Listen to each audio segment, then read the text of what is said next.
In this section, we're going to talk about a new topic called a sequence. And so what a sequence is just just a sequence of numbers. So like A1, A2, A3, A4, so on and so on. And these, A1, A2, A3, these are just any number you can think of. And in certain situations, we'll be given a formula how to find, say, the first term, the second term, the third term, or the fourth term. This goes on, then you have like your nth term, and it keeps going on forever. So say in this first example problem, we're given that our an is equal to 2n minus n squared. And then we want to find the first two terms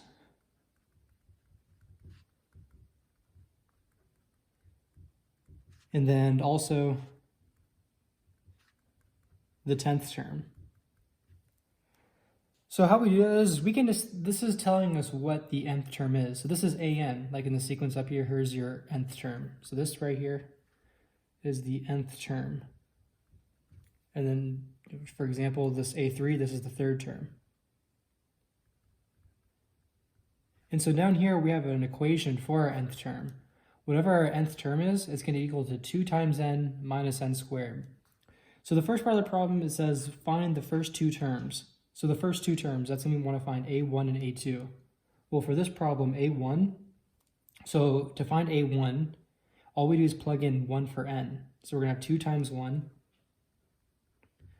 minus 1 squared. So 2 times 1 is just 2. And then we have 1 squared, which is just 1, so 2 minus 1. And that gives us 1. So our first term is going to be 1. Now we want to find the first two terms. So the second term is A2. And now all we do here is just plug in 2 for n. So here's our n, plug in 2 here, plug in 2 here.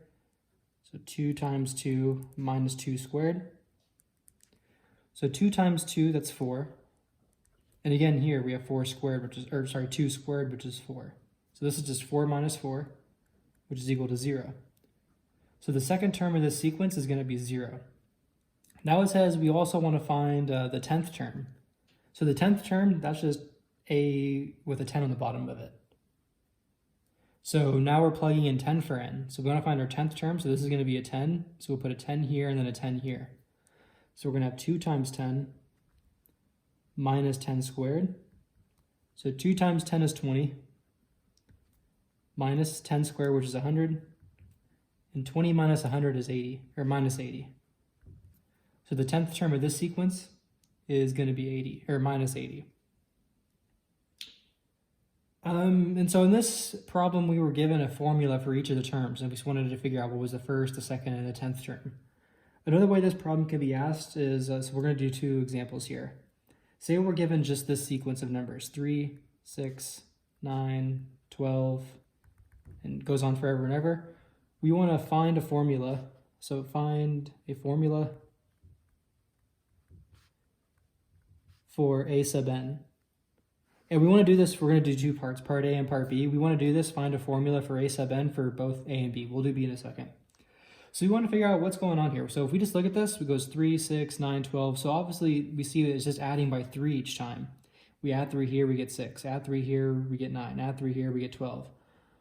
Or what we can think of it is, well, this first bit right here, this is A1. This is your first term. This is the second thing, that's A2. Here's your third thing, that's A3. Here's your fourth thing, that's A4. If we see here, this is just going to, if 3 is 3 times 1. 6, well, that's 3 times 2. 9, that's 3 times 3. 12, that's 3 times 4. So really what we're doing here is, let's write that out what we just said. So A1, which is 3, that's just 3 times 1. A2, which is 6, well, then we can write that, that's 3 times 2. A3, which is 9, that's just 3 times 3. A4, which is 12, that's just 3 times 4. So if you see this, whatever this number is here, the subscript, that just goes right here. So A1 is 3 times 1, A2 is 3 times 2, and so on. So if we continue this, we would see that our nth term is just going to be 3 times n. So that would be a formula for the nth term of this sequence. Okay, so the next example that we're going to do so part B of that problem, is if we have the sequence 4, minus 8, 12, minus 16, 20, and it goes on forever and ever. So there's two things going on here. First, if we just forget about these minus signs, it's just 4, 8, 12, 16, 20. So our first term, A1, which is just 4, we can think of that as 4 times 1. You know, this is 4 times 1, 4 times 2, 4 times 3, 4 times 4, 4 times 5. But now we also have these minus signs to take into consideration. And when we ever have problems like this where it goes plus, minus, plus, minus, plus, minus, we want to use that one property that we kind of be using throughout the semester, is that if we have a -1 and it's raised to an odd number, this is going to be -1. And if we have -1 that's raised to an even number, this is going to be +1.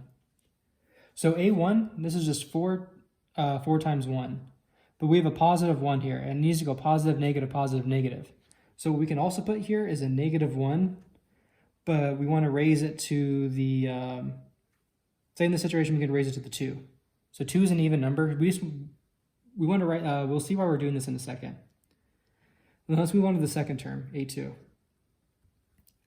Okay, so that's 8, which is 4 times 2.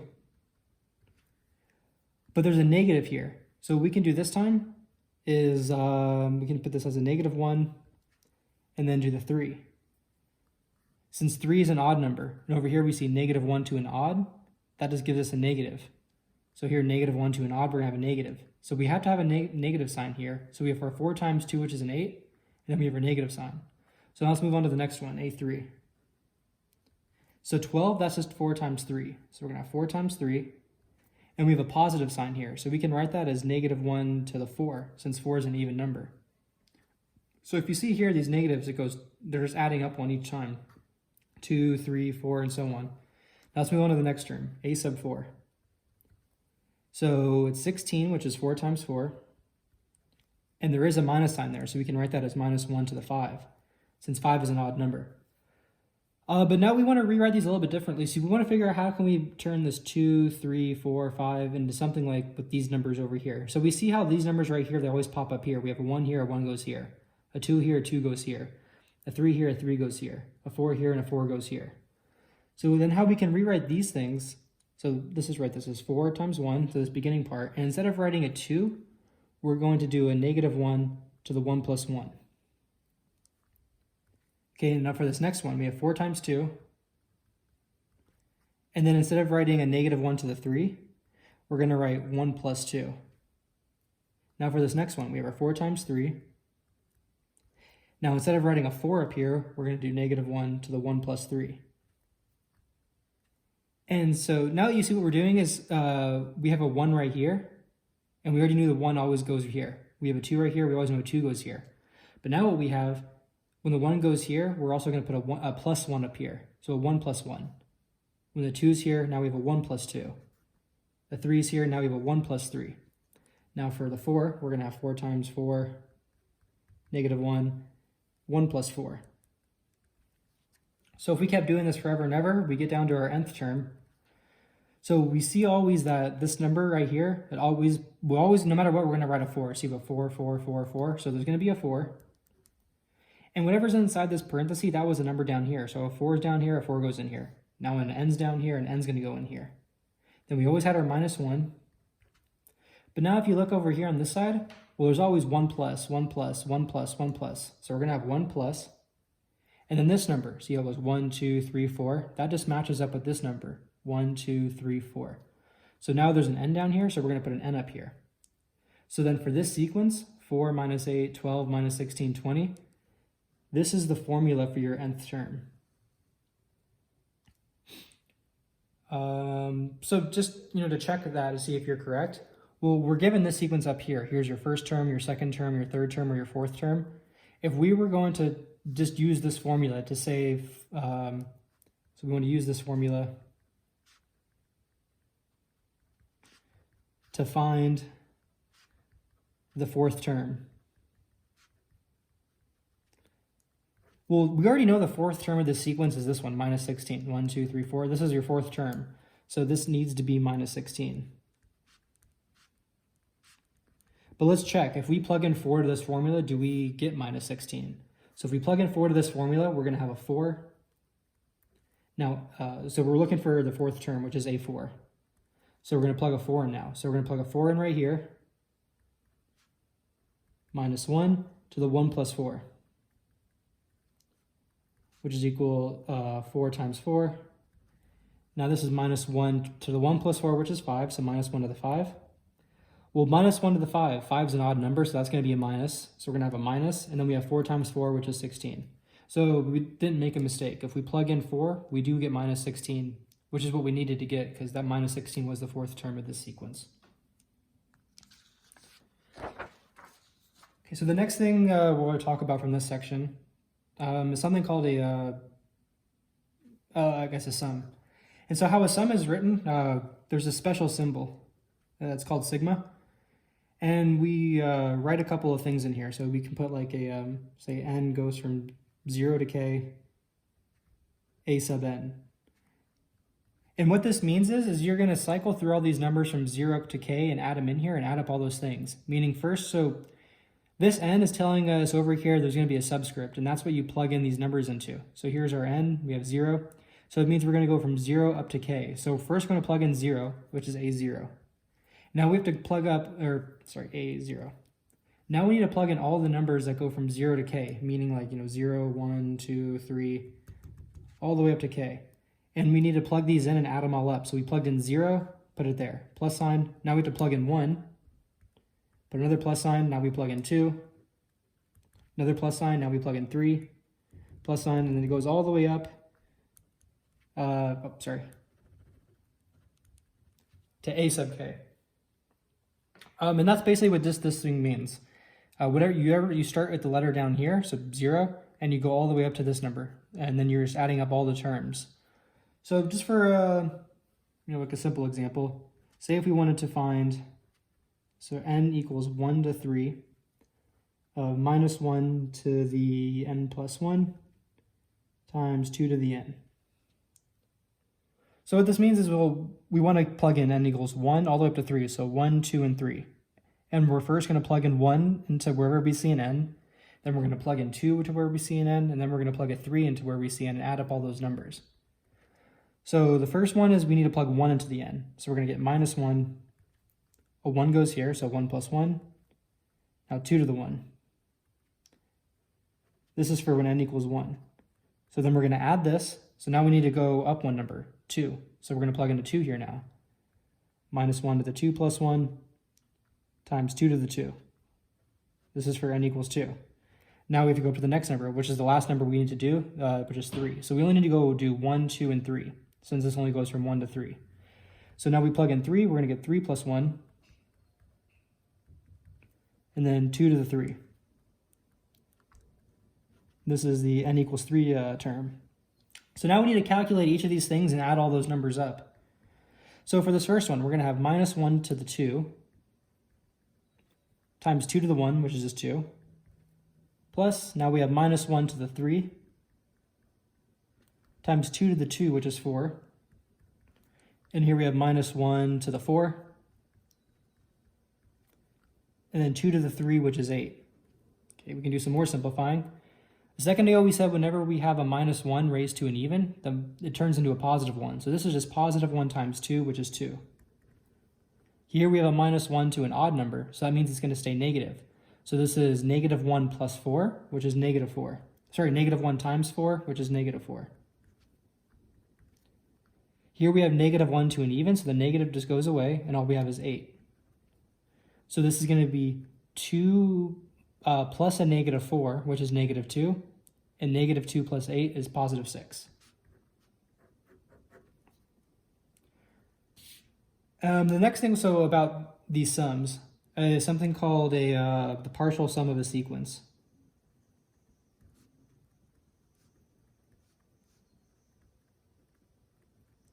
So say if we're given a sequence, just like before, so A1, A2, A3, A4, up to AN, and it just keeps going on forever. So what a partial sum is denoted by this symbol S with a little subscript on the bottom. And what this means is we want to add up the first n terms of the sequence. So if we write Sn, that means we want to add up a1 plus a2 plus a3 all the way up to an. So the first n terms of the sequence. So for like a simple example, say if our sequence was, we could just make one up like 2, 4, 7, 9, 1, minus 3. It doesn't actually have to have a pattern. It's just, a sequence of numbers. And say given this sequence, so, here's like your A1, your A2, your A3, and so on. Say if we want to find S of 4, meaning we want to add up the first 4 terms of our sequence. Well, the first 4 terms of our sequence, so it's going to be 2 plus 4 plus 7 plus 9. And so that's going to be, so 2 plus 4 is 6. 6 plus 7 is 13. And then 13 plus 9 is 22. So S4 for this sequence, just adding up the first 4 numbers, so this number, this number, this number, and this number, is going to be 22. So this, we call that the partial sum. So if you see the partial sum of a sequence, it's denoted by this letter n, and it just means add up the first n numbers of the sequence, whatever sequence you're given. So the last example from this section is, so another sequence, but this one's going to be called a recursive sequence.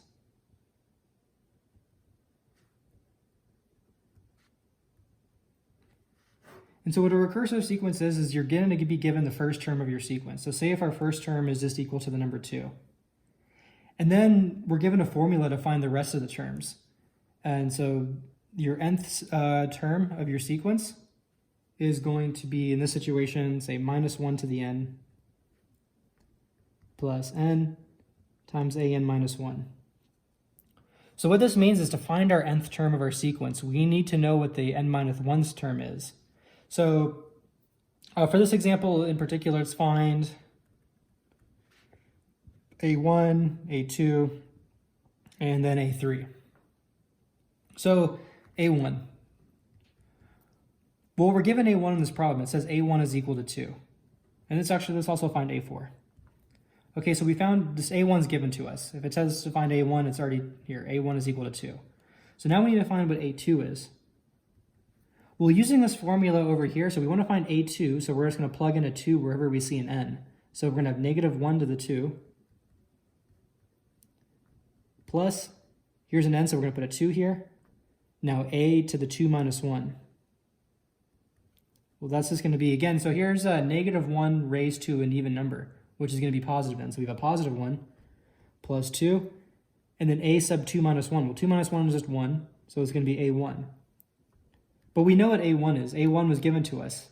a1 is equal to 2. So this is going to be 1 plus 2 times 2, just replacing this a1 with 2. And that's going to be 1 plus 4, which is equal to 5. So what that tells us is that our a2 is equal to 5. Okay, so now we can move on to a3. So we want to do the same thing. All we want to do is just plug our, we have given a formula for the nth term, so now we want to find a3, so we're going to plug 3 in for n. So we'll have negative 1 to the 3, plus plug in a 3 right here, then a to the 3 minus 1. So negative 1 to the 3, 3 is an odd number, so this is going to be minus 1, and plus 3, a. 3 minus 1 is 2, so we're going to plug in a2 now. But a second ago we found what a2 was. a2 was 5. So this is going to be minus 1 plus 3, and we're going to replace this a2 with 5. So that's going to be minus 1 plus 15. Minus 1 plus 15, that's 14. So then we find our a3 is 14. So now we can move on to the last one, a4. So following the same procedure, just we're going to plug in we have our nth term formula, so we're going to plug in a 4 wherever we see an n here. So we're going to have minus 1 to the 4, plus 4, a to the 4 minus 1. So minus 1 to an even number, that's going to be a positive 1, plus 4a, 4 minus 1 is 3. And again, we found what a3 was right here. a3 is 14. So it's going to be 1 plus 4 times 14, which is going to be 1 plus, 40 plus 12, 52, which is equal to 53. So then A4 is equal to 53.